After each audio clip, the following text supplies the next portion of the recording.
Welcome to the Career Studio podcast, where we boil down the noise and focus on the core concepts essential for building an energizing career you love, one that is simply an extension of who you are and how you want to live your life. Anyone can do it. It's just a matter of knowing what to focus on. Hi, guys. Welcome to one of the bonus episodes of my podcast that I am doing this month to celebrate the launch of my group program. In case you missed the last episode, and I also think I maybe could have explained the group better. You know, the group has been a long time coming for me. I've only been working with people one-on-one, and I've really been keen to bring this work to more people. And the group is for anyone who feels like work isn't working and you aren't sure how to fix it. And you really want to create a career that feels like an extension of who you are and how you want to live your life, right? Where you get to show up and be you every day. And you want to do that work within the supportive container of a group. The reason I really love a group is because in a group, you're really going to 10x your insights because you get coached, but also you see other people get coached. Right? Every time I'm in a group container, I learn so much from the people that I'm in that container with. And then I also 10x my own momentum because I'm seeing other people take action and unblock themselves. I'm seeing how they move forward in a way I might have not thought of. It holds me accountable to continue to take action. So my momentum increases. And in this group, you're going to 10x your connections, right? And opportunities because you're going to be in this container with other ambitious and focused people like yourself who are all equally focused on creating energizing careers they love, but everyone else is going to have a different network than you, right? And so then everyone will be able to work with each other to introduce each other where appropriate and when appropriate to relevant people. So I'm super excited about the dynamics and what I think will be possible to take this work and put it in the setting of a group. So you can find out more by going to the website, www.thecareer.studio/group. And applications will open on April 2nd. But if your name is on the wait list, you will get the application a day early on April 1st. And if you're super interested in this, I definitely recommend getting on the wait list so you get that early application email because spots in the group are limited. This is a very selective and bespoke group that I'm really curating to make sure that the dynamics and the engagement is what I want it to be. And spots in the group are going to be filled on a rolling basis. So get your name on the wait list if this sounds interesting to you, or tell other people in your life who you think this might be relevant for about the group, and you can point them to the website. Okay, so super excited about that. And today, what I wanted to talk about is saying yes to the wrong job. And this kind of comes in two forms. I think a lot of people say yes to the wrong job for a number of reasons, or people are worried that they're going to say yes to the wrong job. So either way, I wanted to outline why I think this happens, right? Why people say yes to the wrong job. So you can either understand what you did wrong or, where you might have taken a misstep, or you can avoid doing that in the present. Okay, so I'm going to outline why people do this, the different reasons I see, and then basically how you'd want to address that, what you would want to do instead to avoid it.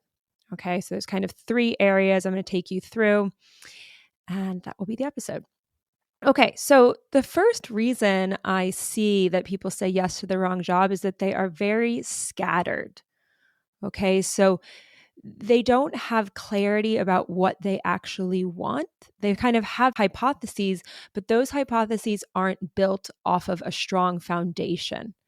Okay, maybe you came up with them just randomly, or maybe those hypotheses are driven by limiting beliefs, right? You think these are the ideas I have for my career, and those ideas are created from a place of lack or thinking you have to do a certain thing to be successful. And I'm going to go very much into that topic next week in another bonus episode. But the point is here that you're very scattered. There's not a lot of focus in terms of what would be the right thing and why. And combined with this, people can get in their head rationalizing, right? So it's very easy to talk yourself into any one path, right? You can make a case for anything, right? That's what the debate team is for, right? Just like debate both sides of an argument. You can do that. You can always find the reasons why something would work and something wouldn't work.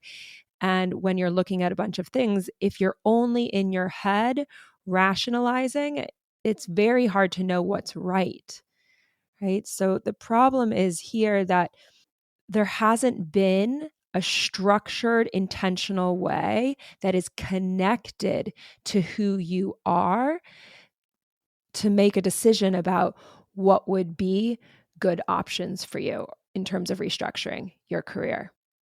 Okay, so it's really about being scattered, about being overly in your head, about not being connected to yourself. And this is also because people don't necessarily know what to pay attention to in order to create a career that feels good. Right? If I want to feel excited about my job, what do I need to pay attention to? What do I need to ignore? What are actually the levers that I need to pull and pay attention to and be scanning for as I'm thinking about my next step, right? And that could be, changing jobs, changing careers, or just simply restructuring where you are, just even knowing what to focus on. This is the issue. It's not always about wholesale change. Sometimes it's just about iterating where you are.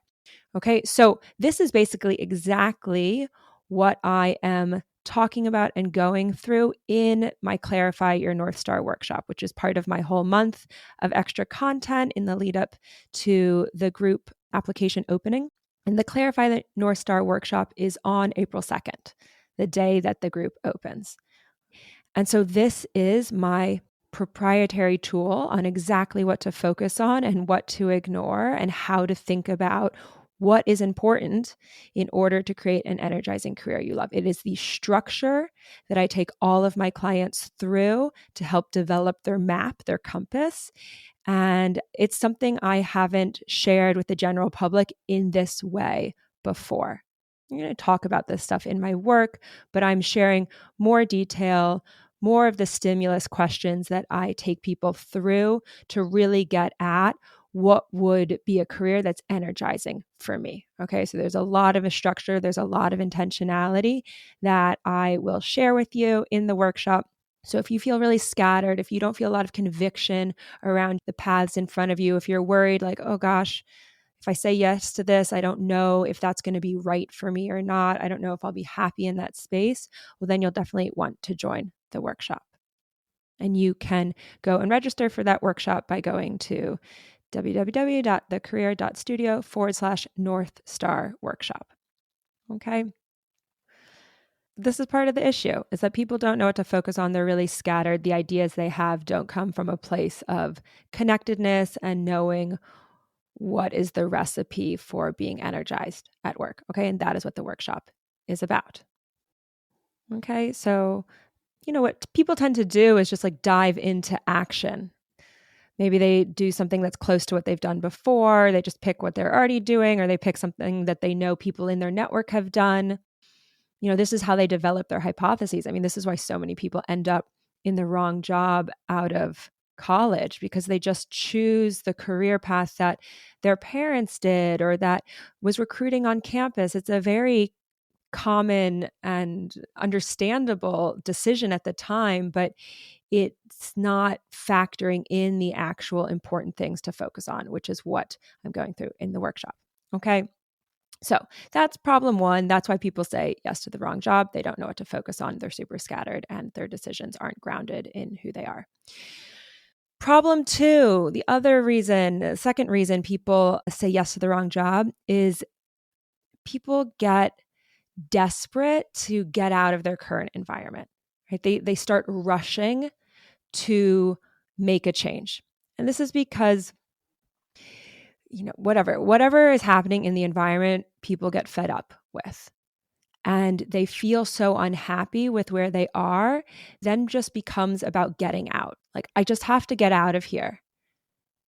They think that changing their environment will change how they feel.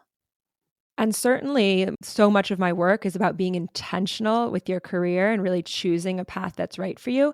At the same time, what's a really important skill to build is learning how to create emotional calm and peace where you are, regardless of the circumstances, right? Because when we think, oh, I just need to change my job so I feel better, well, then we rush and we just choose something else that's not our job. And we're not being intentional about the choices we make. And then you're going to end up in an environment that still isn't good, right? It still isn't right because you haven't been intentional about it. And now you're going to be in a completely new environment and it's not going to feel good. And after, I don't know, 3 months, you're going to realize, wait, maybe this was a mistake. And now you're going to have to, again, look for another job, but you're going to be in potentially in an environment that is less comfortable because it's less familiar, or potentially even worse. I mean, I've done this. I one time rushed to get out of a job and I put myself in the worst 6 months of my career. I was working with an incredibly toxic boss who made me cry all the time. And that was way worse than the environment I'd rushed to get out of. I often call this in my content rushing roulette because when you're rushing, it's just random. It's really high stakes if you're just randomly choosing whatever you can grab that's different from where you are. Okay. So, really, what's important here is that you make your current environment as palatable as possible. You make it work for you by managing your mindset about, and this is really a skill people have to build and understand, is learning how to create feelings of emotional peace or detachment regardless of what's going on around them, and like learning that skill that you can take with you into whatever environment you're going into is really important in general. But in the interim, that helps make the day-to-day less emotionally upsetting. Equally, it could be just restructuring it, right? Maybe you talk to your boss, you want to get off of a project, do a different project, and that would make it more interesting for you or less stressful. Or maybe it's about setting boundaries. Sometimes people haven't developed the skill of saying no and setting boundaries and creating space for their personal life. And that's actually what's needed to make work feel a bit better. So there's a lot we can do just to make the day-to-day feel better. And this is often where I start with my clients. Making the day-to-day feel better. Actually, this is what the first thing that we are going to start with in the group. Making the day-to-day feel better so that you can then explore with less pressure on yourself, and you can really explore in an authentic way rather than a rushed and high pressure from a time perspective way. The thing is in life, and one of the big tenets of personal growth is that, when we are trying to achieve an outcome that we want, maybe that we've never done before, and we put some sort of artificial timeline on it, it never happens that way.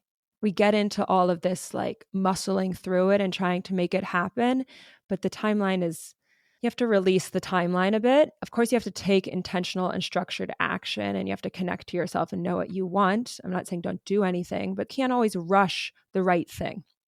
So when we put these timelines on ourselves and pressure on ourselves, we end up out of alignment. We end up making decisions from a place of time pressure rather than because it's right. Okay, so that's the point here.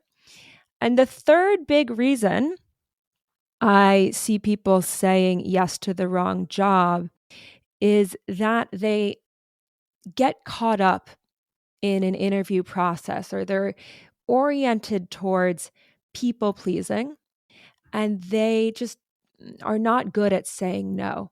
Okay, so this is really for all my high performing people pleasers. Okay, because I have a lot of clients who they're top performers. They really do well wherever they're thrown. They'll do a great job. People really respect their work. Maybe they have a bit of a reputation, good reputation in the industry that they're in. And so people know them and they want to work with them, and they're excited if they show interest in an opportunity. But then what happens is these top performers, they also have a tendency to give people what they think they need or say yes to people as almost a default. And this has been part of their recipe for success, but is also what can get you out of alignment when you're very, and this is, I'm talking from very personal experience here as well. Like when you are so externally oriented that you say yes to other people as a default, you are not connected to yourself, right? And you're not making decisions from what you want, you're making decisions for other people. Okay, so what happens in these situations is people get into interview processes and the interviewers are excited about them, they're wooing them, they're proposing, a nice contract, they're telling them how excited they are, and people can get wrapped up in that and say, okay, well, if they're really excited about me, then like I'm really excited about this and I'll just do this. And they're not listening to themselves and they're kind of letting themselves be led by the enthusiasm of someone else. Okay. Or what can also happen is sometimes these people know they have a tendency to do that, right? So, and then it keeps them stuck. So they're not exploring or networking or interviewing at all because they're worried they'll just say yes to something because they don't trust themselves to say no. That's like the other side of the coin is like nothing happens. And then you definitely don't get the right job. You're just in limbo. Okay, so what's needed here is obviously, you have to create a really authentic North Star. You really have to know who you are and what you want as a next step so that you can use that as part of the networking and interview process.